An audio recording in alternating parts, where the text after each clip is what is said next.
9वां chapter है सरल रेखाएं। इसके बारे में हमें बहुत कुछ पढ़ना है। तो सबसे पहले रेखाओं के बारे में एक बिंदु आता है जिसका नाम है प्रवणता। इसके कई नाम हैं। इसको प्रवणता भी बोला जाता है, इसको स्पर्शज्या भी बोला जाता है, इसको ढाल भी बोला जाता है, इसको टेंजेंट भी बोला जाता है। कई नाम है इसके, टेंजेंट, ढाल, प्रवणता, स्पर्शज्या। और इसे एम से लिखा जाता है। किससे लिखा जाता है? एम से। प्रवणता का मतलब एम। अब ये प्रवणता क्या चीज होती है वो समझो। प्रवणता का मतलब होता है कोई भी रेखा जब एक्स अक्ष की धनात्मक दिशा के साथ कोई कोण बनाती है तो उसके जब हम tan लगा देते हैं तो उसे हम स्पर्शज्या या प्रवणता बोलते हैं। प्रवणता, ढाल, स्पर्शज्या, स्लोप, ये सारी एक ही चीजें हैं। ज्यादातर जो नाम चलन में है वो प्रवणता और ढाल है। या तो किताबों में प्रवणता लिखा आता है या ढाल लिखा आता है। ये ढाल होता क्या है, जैसे मान लो ये एक्स अक्ष और वाई अक्ष है, कोई रेखा ऐसे आ रही है और इसका एक्स अक्ष के साथ कोण थीटा है और वो भी धनात्मक दिशा से। एक्स अक्ष की धनात्मक दिशा राइट साइड में होती है, धनात्मक दिशा से कोण बनना चाहिए। और फिर उस प्रवणता को हम एम नाम देंगे और एम का मतलब होगा tan थीटा। यानी किसी भी रेखा द्वारा एक्स अक्ष की धनात्मक दिशा के साथ जो कोण बनाया जाता है उसके tan लगा दो। tan को हिंदी में स्पर्शज्या बोलते हैं। तो उसकी स्पर्शज्या का मान जो है उसकी प्रवणता कहलाती है। तो m बराबर tan थीटा होगा। कई बार क्या होता है, ये कोण नहीं दिया होता, कई बार ये कोण नहीं दिया होता, लेकिन कोण के अलावा कोण की बजाय हमें दो बिंदु दे देता है। ऐसे एक बिंदु दे दिया, इसके निर्देशांक x1 y1, दूसरे के निर्देशांक दे दिए x2 y2, तो भी हम प्रवणता निकाल सकते हैं। फिर प्रवणता का सूत्र होगा y2 माइनस y1 बटे में x2 माइनस x1। ये दो बिंदु दिए हो तो प्रवणता का सूत्र रहेगा। ठीक है। अब एक बात सोचो आप लोग, अगर दो रेखाएं इस तरीके से आ रही है, इस तरीके से आ रही है और दोनों समांतर है, तो दोनों समांतर है तो दोनों के द्वारा बनाया गया कोण थीटा क्या होगा, बराबर होगा या अलग अलग होगा? क्योंकि ये संगत कोण है। तो इसका मतलब दोनों रेखाओं की प्रवणताएं भी बराबर होगी। इसकी प्रवणता अगर m1 लिखेंगे तो वो tan थीटा होगी, इसकी प्रवणता अगर m2 लिखेंगे तो वो भी tan थीटा होगी। तो इसका मतलब समांतर रेखाओं के, अगर ये L1 है ये L2 है, L1 रेखा अगर L2 के समांतर है तो इसका मतलब ये इसकी पहली की प्रवणता और दूसरे की प्रवणता जो है वो बराबर होगी, क्योंकि इनके द्वारा एक्स अक्षों के साथ बनाए गए कोण भी क्या होंगे, बराबर होंगे। और अगर दो रेखाएं लंबवत हो इस तरीके से, मान लो ये दो रेखाएं ये आपस में लंबवत है, ये L1 रेखा ये L2 रेखा है, इसकी प्रवणता मान लो M1 है, इसकी प्रवणता M2 है, यानी L1 रेखा लंबवत है L2 के। अगर L1 रेखा L2 के लंबवत है तो इनकी प्रवणताओं का गुणा -1 होता है।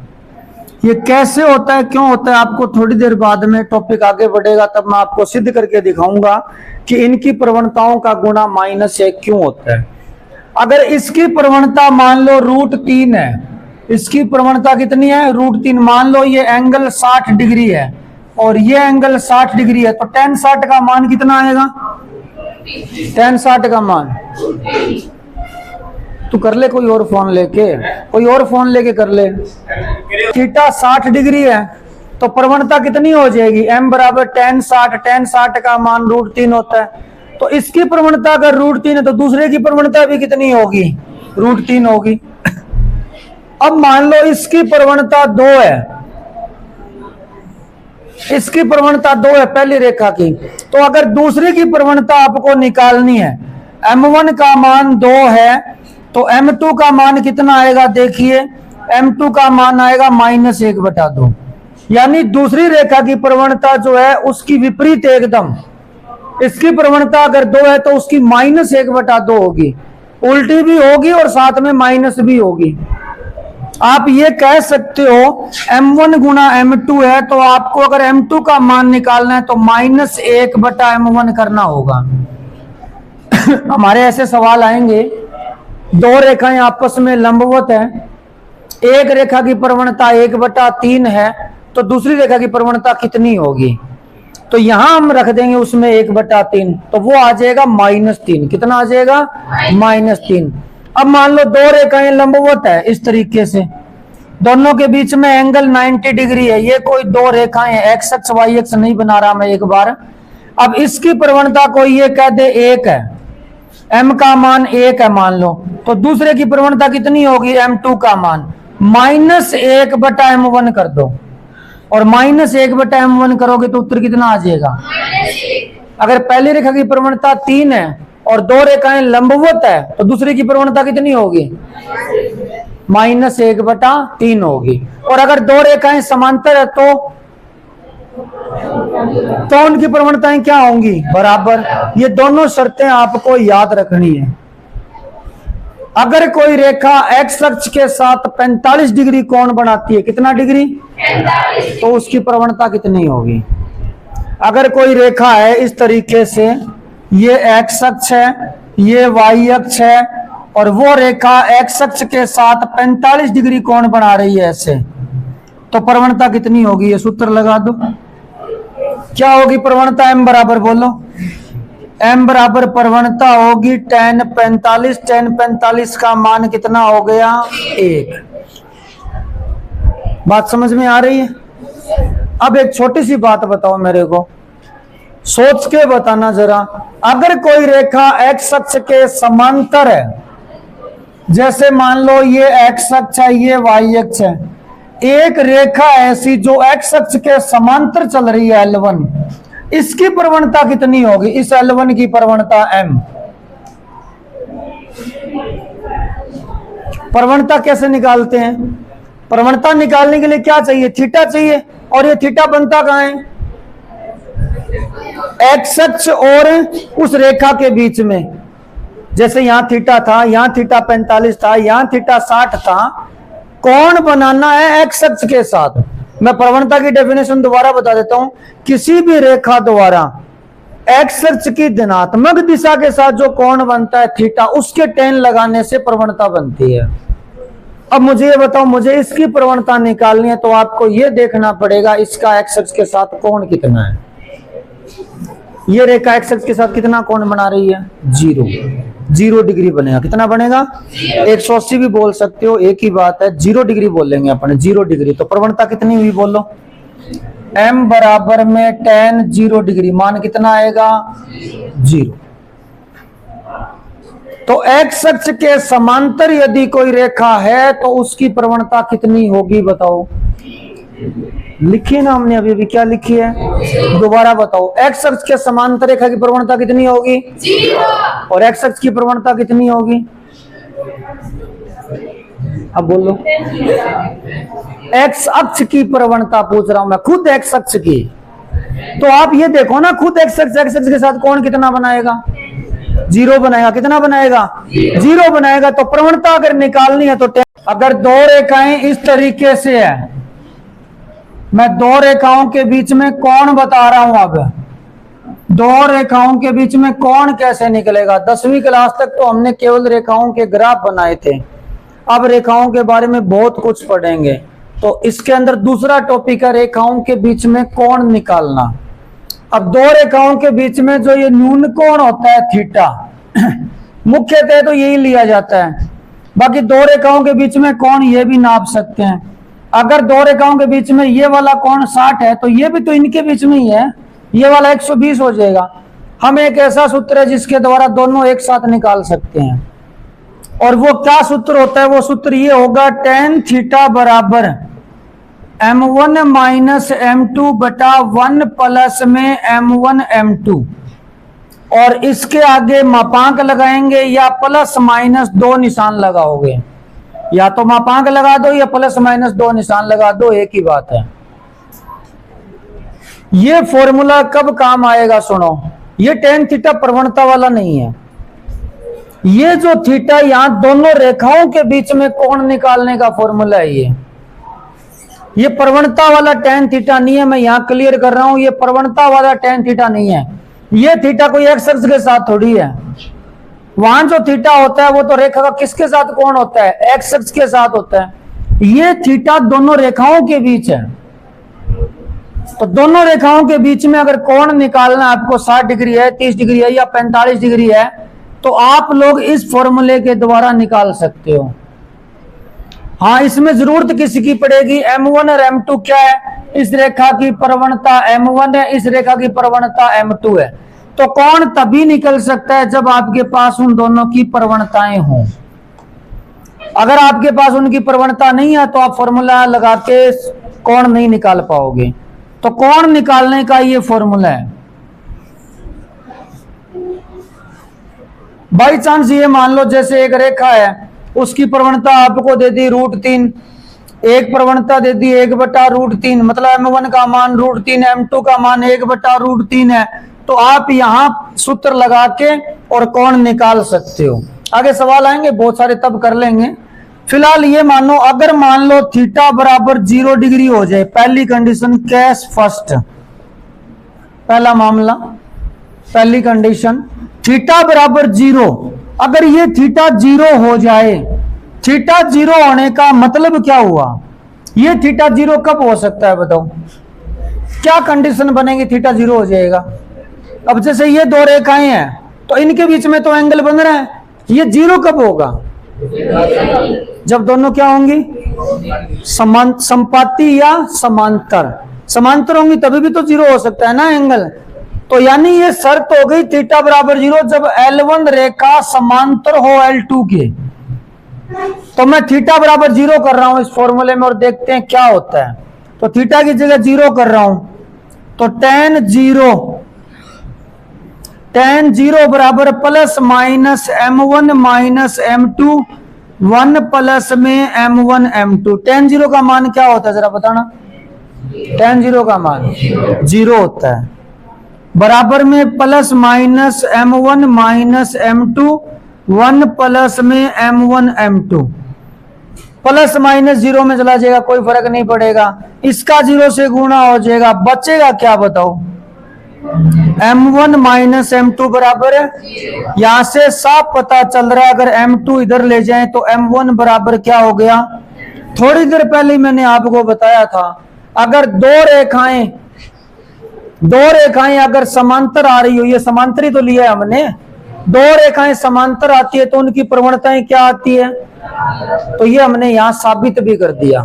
पहले मैंने कैसे बताया था, दोबारा बता रहा हूं, मैंने ऐसे बताया था कि अगर दो रेखाएं ऐसे समांतर आए तो इनका एक्स अक्ष के साथ कोण थीटा बराबर होता है। बराबर होने की वजह से दोनों के tan थीटा का मान क्या आता है, बराबर आता है, इसलिए इसकी प्रवणता m1 और इसकी प्रवणता m2 बराबर होती है। बात समझ में आ गई क्या आपको।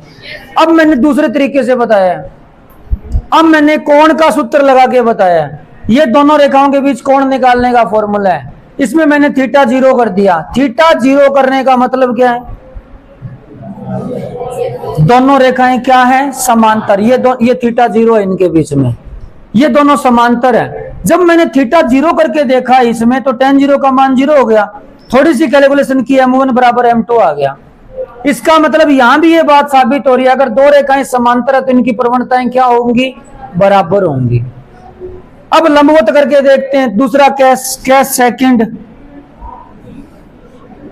अगर थीटा 90 डिग्री है, थीटा 90 होने का मतलब है L1 रेखा किसके लंबवत है, L2 के। अब देखते हैं क्या होता है जरा, तो यही सूत्र दोबारा अप्लाई कर रहा हूं, tan 90 बराबर हो गया m1 minus m2, plus minus का कोई रोल नहीं है, मत लगाओ भले, ये काम आता है सिर्फ आपके अधिक ये जब आपको न्यून कोण और अधिक कोण दोनों निकालने हो तब काम आता है। जब सवाल करेंगे तब बता दूंगा प्लस क्या करना है माइनस का क्या करना है। ठीक है, एक बार छोड़ो इनको। tan 90 का मान बताओ क्या होता है। tan 90 का मान अनंत होता है। अनंत को ऐसे लिखेंगे 1/0 और ये होता है m1 माइनस m2 1 प्लस में m1 m2। क्रॉस मल्टीप्लाई करो, 1 प्लस m1 m2 का गुणा 1 से होगा, 1 प्लस m1 m2 0 का इधर मल्टीप्लाई 0 हो जाएगा। यहां से m1 m2 का मान क्या आया -1, या आप कह सकते हो m1 बराबर क्या आ गया -1/m2। ये शर्त आ गई ना वो। यानी जब दो रेखाएं लंबवत हो तो इनकी प्रवणताओं का गुणा -1 होता है। क्या होता है अब वो कहा था थोड़ी देर बाद बताएंगे, तो वो थोड़ी देर हो गई इसलिए बता दिया। तो याद रखना, दो रेखाएं अगर समांतर हो तो प्रवणताएं क्या होंगी बराबर, और लंबवत हो तो दोनों का गुणा -1 होगा। कोई दिक्कत इसमें? अब अपना चैप्टर हो जाएगा, उतारो ये। और फिर चतुर्भुज का क्षेत्रफल बताना है। पहला बिंदु है -4 5, तो 1 2 3 4, x का -4 और y का 5 यहां मान लेते हैं, यहां 5 मान लेते हैं। तो ये पहला बिंदु हो गया -4 5 है। अगला है 0 7, x का 0 y का 7, इससे थोड़ा और ऊपर होगा, यहां मान लेते हैं 0 7, ये दूसरा हो गया। तीसरा है 5 -5, x का 5 और y का -5 नीचे होगा, ये है 5 -5। ठीक है, और तीसरा बिंदु है -4 -2, -4 -2 इसमें आ जाएगा लगभग। इन सबको मिलाना है इस तरीके से और मिला के इस त्रिभुज का क्षेत्रफल बताना है। मान लो ये PQRS है, ये कह रहा है इस त्रिभुज का चतुर्भुज का क्षेत्रफल बताओ। 10वीं क्लास में 7.4 चैप्टर होता था क्या आपके टाइम? लास्ट ईयर नहीं था, हट गया था गलती से। उस 7.4 में एक सूत्र था, वो सूत्र होता है किसी भी त्रिभुज का क्षेत्रफल निकालने का। अगर आपको उसके निर्देशांक पता हो तो त्रिभुज के क्षेत्रफल निकालने के कई सूत्र होते हैं। सबसे पहले 9वीं क्लास में आपने हीरोन का सूत्र पढ़ा था, उसके बाद 1/2 आधार गुणा ऊंचाई पढ़ा था। संभव त्रिभुज आ जाए तो √3/4 गुणा भुजा स्क्वायर पढ़ा है। एक 7.4 में था जो हट गया था। तो 4-5 सूत्र तो यही हो गए। एक 12वीं क्लास में समाकलन के द्वारा भी सीखेंगे। ठीक है, समांतर चतुर्भुज आ जाए तो उसका अलग होता है 1/2 आधार गुणा ऊंचाई। तो यहाँ पे हम एक त्रिभुज बना लेते हैं। पहले ये त्रिभुज बन गया, इस त्रिभुज का एरिया निकालेंगे, इस त्रिभुज का एरिया निकालेंगे और दोनों जोड़ देंगे। और त्रिभुज का एरिया निकालने का फॉर्मूला क्या है? त्रिभुज PRS का area of triangle PRS, area लिख रहा हूं AR शॉर्ट में। इसका फॉर्मूला होता है 1/2 मापांक में x1 y2 माइनस y3। ये त्रिभुज का क्षेत्रफल निकालने का सूत्र है। यदि आपको निर्देशांक पता हो, यहाँ आधार ऊंचाई वाला तरीका काम नहीं करेगा, ये सूत्र लगाना पड़ेगा। x1 y2 minus y3 plus में x2 आएगा y3 minus y1 plus x3 आएगा y1 माइनस y2 और इसका मापांक इसलिए लेते हैं ताकि माइनस में आ जाए तो प्लस हो जाए। याद करने का तरीका बता देता हूं, गिनती लिखनी है 1 2 3। अब 2 से शुरू करो, 2 3 वापस 1, फिर 3 से शुरू करो, 3 3 के बाद वापस 1 2, 1 2 3, फिर 2 से शुरू करो, 2 3 वापस 1, फिर 3 से शुरू करो, 3 3 के बाद क्या आएगा? तो x1 y2 minus y3, x2 y3 minus y1, x3 y1 minus y2। यानी क्रम यही रहेगा 1 2 3, उसके बाद 3 के बाद वापस 1 2 3 1 2 3 यही रहेगा। पहले 1 2 3, फिर 2 3 1, फिर 3 1 2। समझ गए? क्रम यही रहेगा। अब इसमें मान रख दो, 3 बिंदु है, 3 निर्देशांक है, कोई सा ही x1 y1, कोई सा भी x2 y2, कोई सा भी x3 y3 ले लो, आपकी मर्जी है। मैं ये पहला बिंदु ले रहा हूं, ये दूसरा ले रहा हूं, ये तीसरा ले रहा हूं। तो ये x1 y1 है, ये x2 y2 है, x3 y3, आपको बस मान लिखना है। तो लिख देते हैं 1/2, x1 का मान कितना है? -4, गुणा में y2 माइनस y3, y2 -5 है, -5 और करेंगे तो -5 -10 हो गए। फिर x2 का मान है 5 -5, x2 का मान 5 ही है। y3 माइनस y3 का मान 5 है, y1 का मान -2 है, तो 5 -2, बीच में माइनस है, 5 + 2 7 हो जाएगा, प्लस x3 का मान -4 है, और y1 माइनस y2 -2 -5 प्लस का 3 हो जाएगा। ये हो गया 1/2, ये प्लस का 40 प्लस का 35 माइनस का 12, 40 35 75, 75 में से 12 गए 63, तो ये आ गया 63/2 वर्ग इकाई। ऐसे इस त्रिभुज का निकाल लोगे? इस त्रिभुज का निकाल लोगे? तीन निर्देशांक है, 1 2 3, एक x1 y1, एक x2 y2, x3 y3, इसमें मान रखना है और दोनों त्रिभुजों का जोड़ देना, ये पूरे चतुर्भुज का हो जाएगा। इस तरीके से करना है, ठीक है। त्रिभुज है, 2a भुजा का एक समबाहु त्रिभुज है, तो आपको पता होगा समबाहु त्रिभुज में सारी भुजाएं बराबर होती है, जिसका आधार y अक्ष के अनुदिश है। इस समबाहु त्रिभुज का आधार जो है वो y, क्या हुआ? अच्छा, ये कह रहे इसके आधार का मध्य बिंदु मूल बिंदु पर त्रिभुज के शीर्ष बताओ। एक समबाहु त्रिभुज बनाना है, पहले x अक्ष y अक्ष बना लेते हैं, और समबाहु त्रिभुज कैसे बनाना है ये कह रहे हैं कि इसका आधार जो है वो y अक्ष के अनुदिश है, तो इसको y अक्ष पे बनाना है। और फिर लिखा है आधार का मध्य बिंदु, पढ़ के देखो, आधार का मध्य बिंदु मूल बिंदु पर है, यानी ये समबाहु त्रिभुज कुछ ऐसे है, इस तरह से है, और ये ए बी इसका आधार है, और ये आधार का मध्य बिंदु है, ये ओ जो है मध्य बिंदु है, और ये समबाहु त्रिभुज, और प्रत्येक भुजा की लंबाई 2a है, ये भी 2a है, तो ऊपर a रह गई, नीचे a रह गई, और ये कह रहा है तीनों शीर्षों के निर्देशांक बताओ। तो क्या b के निर्देशांक बता सकते हो? b के निर्देशांक, ये दूरी a नहीं है क्या? अगर यहाँ पे 4 होता तो इसके निर्देशांक क्या होते? 0 4 होते। कितने होते? अब कितने होंगे? इसके बताओ a के निर्देशांक। 0, a होगा -a। इसके निर्देशांक और बताने हैं, इसके निर्देशांक बता देंगे। अगर आपको ये दूरी पता चल जाए कि जैसे 5 है, मान लो 1 2 3 4, यहाँ 5 है, तो इसके निर्देशांक क्या हो जाएंगे? 5 0 हो जाएंगे। तो आपको ये दूरी पता लगानी है, तो दूरी पता लगानी है, कोण 90 है ना, ये कर्ण है, ये आधार है, लंब निकाल लो, कितना आएगा? कर्ण स्क्वायर कितना हो गया? 2a का स्क्वायर माइनस लंब स्क्वायर यानी माइनस का a स्क्वायर, इसका रूट, यही तो होता है आधार का सूत्र या लंब का सूत्र, कर्ण स्क्वायर माइनस लंब स्क्वायर। तो ये हो गया 4a square minus a square, ये बन गया आपका 3a स्क्वायर, रूट लगा दो, रूट 3a आ गया, तो ये लंबाई रूट 3a है। तो इसके निर्देशांक क्या हो गए? बस इतना ही है। तीसरा सवाल क्या है, बुक देना। तीसरा सवाल है, बिंदु P के निर्देशांक है x1 y1 और Q के निर्देशांक है x2 y2, इनके बीच में दूरी बताओ जब PQ y अक्ष के समांतर है। ऐसे है,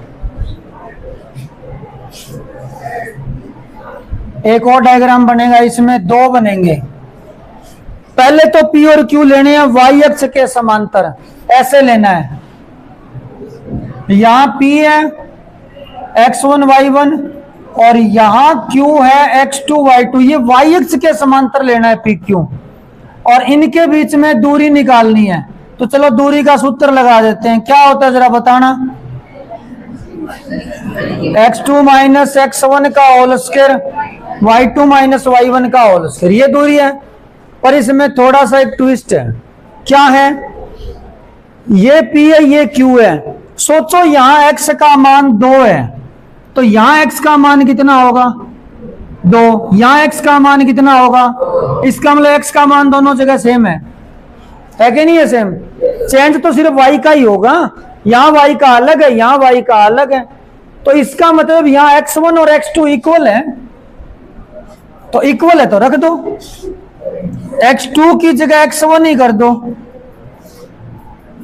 बात समझ में आ गई क्या? ये मान लो यहाँ x का मान 2 है, इसकी सीध में 2 है, तो यहां भी कितना होगा 2 ही होगा, बराबर होगा, तो यानी x1 और x2 बराबर है, यहाँ पे बराबर है तो मैंने कर दिया बराबर, x2 की जगह x1 और प्लस y2 माइनस y1 का स्क्वायर, ये 0 हो गया, ये तो 0 हो गया, स्क्वायर ने रूट को काट दिया, आंसर क्या आया y2 माइनस y1, यानी इनके बीच में दूरी निकालनी तो y2 में से y1 घटा दो। ये तो सिंपल सी बात है, यहाँ y का मान 2 है, यहाँ y का मान 5 है, तो ये दूरी कितनी हो गई, यहां तक दूरी 2 है, यहां तक दूरी 5 है, यहां से यहां तक, तो ये कितनी हो गई 3, y2 में से y1 घटा दो। और अगर इसी को इस तरीके से कर दें, ऐसे, इसके निर्देशांक है x1 y1, इसके निर्देशांक x2 y2, अब बताओ इन दोनों के बीच में दूरी x2 माइनस क्या होगी, यहां मान लो x का मान 1 है, यहाँ x का मान 5 है, तो 5 में से घटाओ, बीच की दूरी पता चल गई।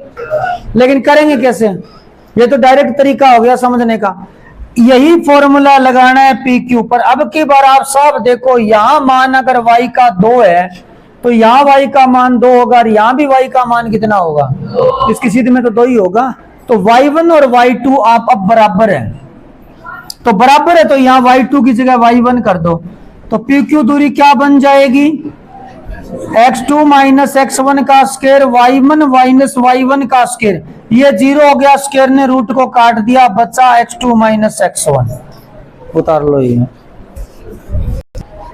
सवाल नंबर 5, रेखा की ढाल ज्ञात करो जो मूल बिंदु और P0 माइनस 4 तथा 8 0 को मिलाने वाले रेखाखंड के मध्य बिंदु से जाती है। जबरदस्त सवाल है, ध्यान से देखना। ये कह रहे एक रेखा की ढाल बताओ जो मूल बिंदु और 2 बिंदु दिए, P के निर्देशांक है 0 माइनस 4, B के निर्देशांक है 8 0, इनको मिलाने वाले रेखाखंड के मध्य बिंदु से जाती है। हमें एक रेखा की ढाल पूछी है जो कहां से जाती है पता है, 2 बिंदुओं से जाती है। वो 2 बिंदु कौन से हैं, प्रश्न में साफ लिखा है, एक तो मूल बिंदु है, मूल बिंदु और इन दोनों बिंदुओं को मिलाने वाला जो रेखाखंड है उसके मूल बिंदु से, उसके मध्य बिंदु से जाती है। तो हमें जिस रेखा की ढाल निकालनी है वो 2 बिंदुओं से जाती है, एक तो है 0 0 और दूसरा है इनका मध्य बिंदु। प्रश्न में पढ़ के देख लो, दोबारा पढ़ लेते हैं।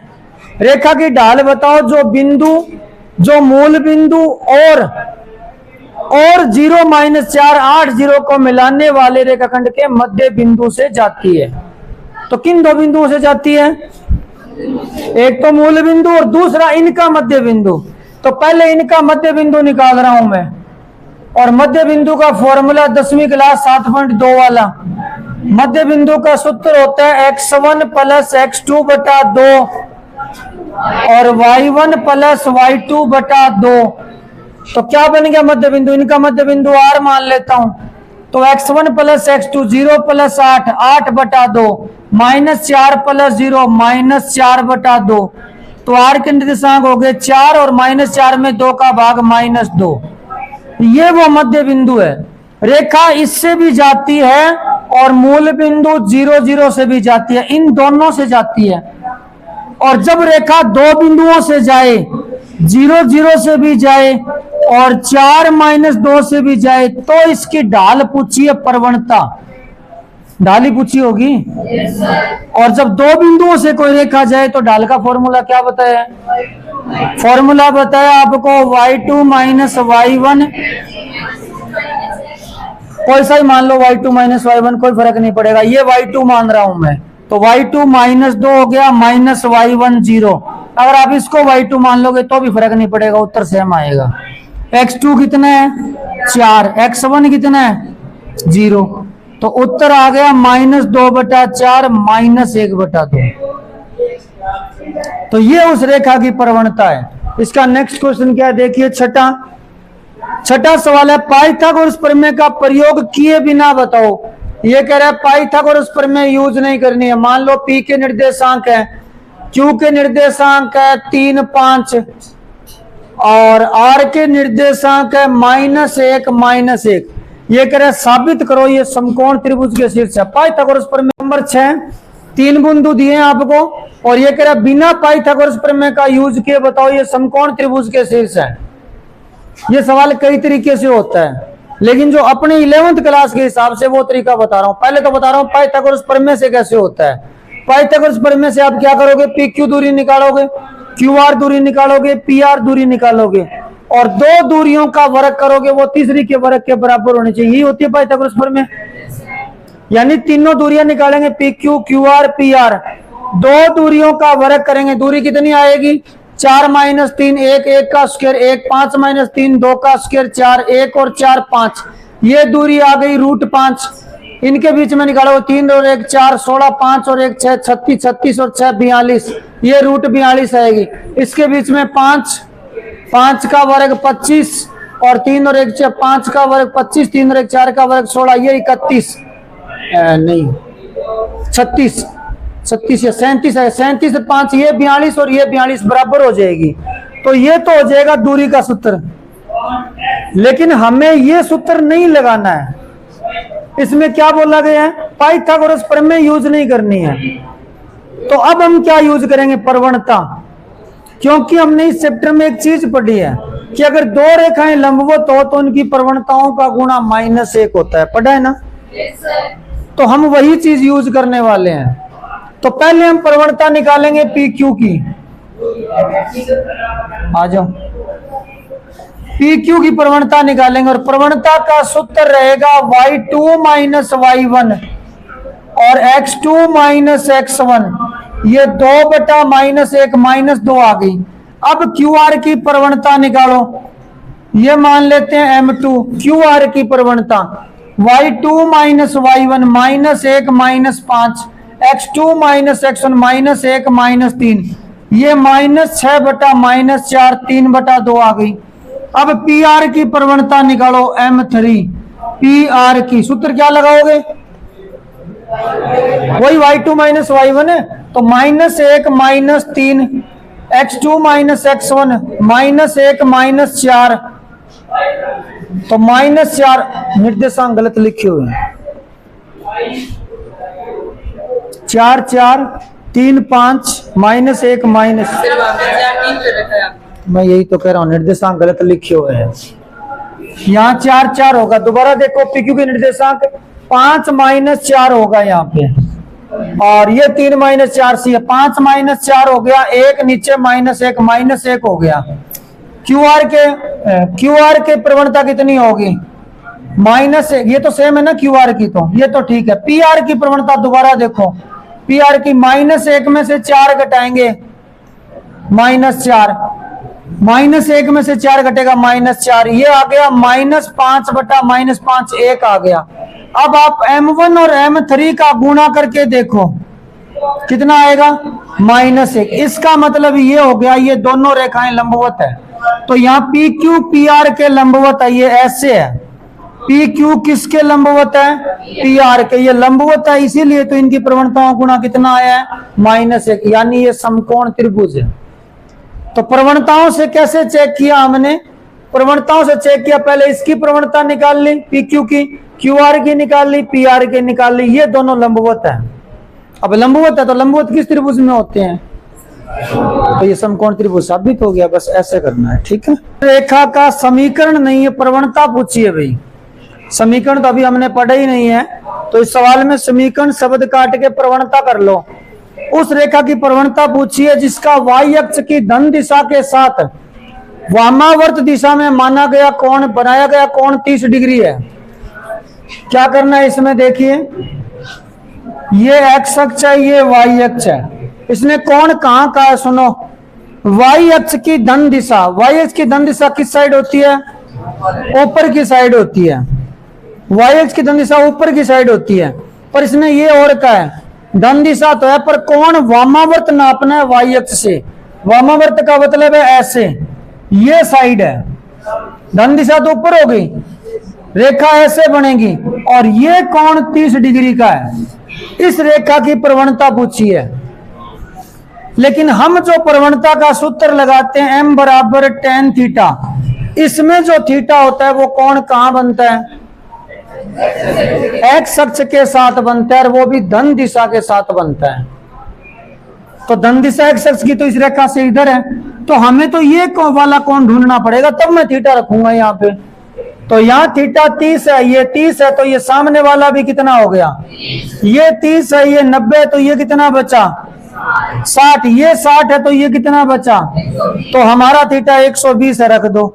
तो tan का tan 120 डिग्री, tan 120 का मान हो गया tan 90 प्लस 30, या 180 माइनस 60 लिख लेना, एक ही बात है। tan 90 प्लस 30 होता है cot 30 माइनस में, और माइनस cot 30 tan 60 के बराबर होता है माइनस का √3, तो इसकी प्रवणता है -√3। समझ में आ गया होगा? ठीक है। अगला सवाल, दूरी सूत्र का प्रयोग किए बिना, अब कह रहे हैं दूरी सूत्र का यूज नहीं करना है, सिद्ध करो ये समांतर चतुर्भुज के शीर्ष हैं। अब इस चैप्टर में समांतर चतुर्भुज में क्या होता है ऐसा, समांतर चतुर्भुज में आमने सामने वाली भुजाएं समांतर होती है कि नहीं होती है? और इस चैप्टर में समांतर से रिलेटेड हमने क्या पढ़ा है, समांतर से रिलेटेड कुछ तो पढ़ा होगा, क्या पढ़ा है बताओ, वही यूज कर लेंगे। 4 0 3 3 और उसके बाद -3 2, क्या पढ़ा है, प्रवणता। अगर ये दोनों रेखाएं समांतर है तो प्रवणताएं क्या होनी चाहिए, अब बताओ प्रवणता इसकी कैसे निकालेंगे, y2 माइनस y1, इसकी प्रवणता बोलो, y2 माइनस y1 प्लस 1 हो गया, y2 माइनस फिर y1 माइनस 1 करेंगे प्लस 1 हो जाएगा, 4 माइनस -2 6 हो गया, इसकी प्रवणता बोलो m, 3 minus 2 1, y2 minus y1, x2 minus x1 बराबर है। इसका मतलब ये दोनों क्या है, समांतर है। क्या इससे साबित हो गया समांतर त्रिभुज है? आमने सामने वाली और करनी पड़ेगी, ये भी करनी है। केवल अगर आपने एक जोड़ा समांतर किया तो समलंब बन जाएगा, दोनों जोड़े समांतर करने पड़ेंगे। इसकी प्रवणता और बताओ m, y2 माइनस y1 करना आता होगा, बोलो 0 माइनस या 3 माइनस 0 कर लो, एक ही बात है वो तो, मतलब y वाले घटाने, तो y2 minus y1 3, 3 minus 4 minus 1 -3 आ गई, इसकी प्रवणता और लो m, y2 माइनस 1 -2 -3, फिर -2, फिर माइनस, फिर क्या करोगे माइनस, ये x2 फिर माइनस, फिर x1 तो +3, कितना आ गया ये -3 बराबर है। इसका मतलब ये समांतर चतुर्भुज है। क्या है ये, समांतर चतुर्भुज है। अगला 9वां सवाल, 9वां सवाल ये कह रहे हैं x अक्ष और एक तो दिया x अक्ष, जरा ध्यान से देखना, x अक्ष और दूसरा लिखा है 3 माइनस 1 और 4 माइनस 2, इन दोनों को मिलाने वाली जो रेखा है ये मान लो PQR, एक एक्स अक्ष, इनके बीच में कौन बताना है, क्या बताना है इनके बीच में, किस किस के बीच में बताना है, कौन पता है आपको, एक्स अक्ष और इस रेखा के बीच में।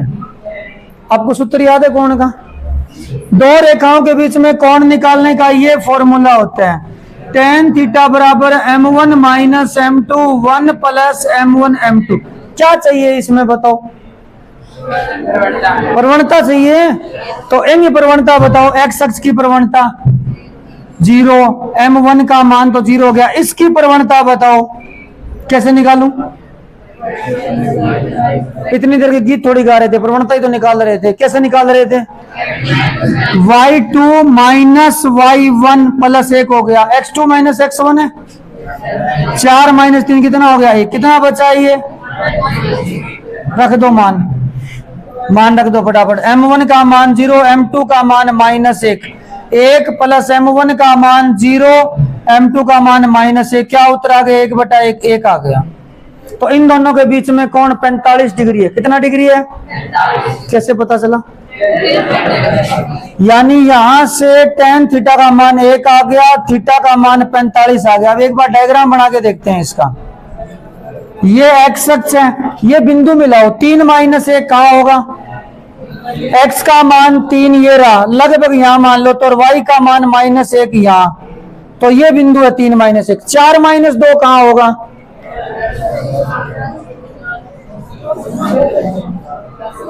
x का मान 4, यहां 3 था क्या पहले? 4, और y का मान है इससे डबल दूरी पे होगा, यहां होगा क्या? ये x अक्ष और इनके बीच में कोण 45 डिग्री आएगा। अच्छा बना के देख लेना, उतार लो ये।